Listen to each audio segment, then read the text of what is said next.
облысы 70 жылы құрылып еді. Сонда Торғай облысына жаңағы кілең жастар емес, бүкіл Қазақстанның Совет одағының түкпір-түкпірінен кадрлар барды.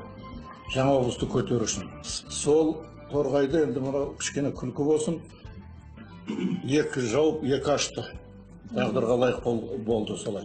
Қазір аты жоқ, тарихта қалған аты бар.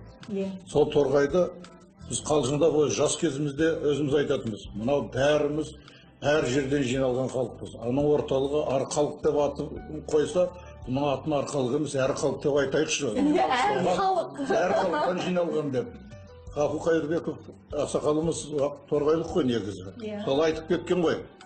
Өзі торғай болса да қырандардың ұясы болған жерде. Міне сол қырандардың ұрпақтары, осы отырған азаматтары әрқайсы бір қыран деп айтуға болады.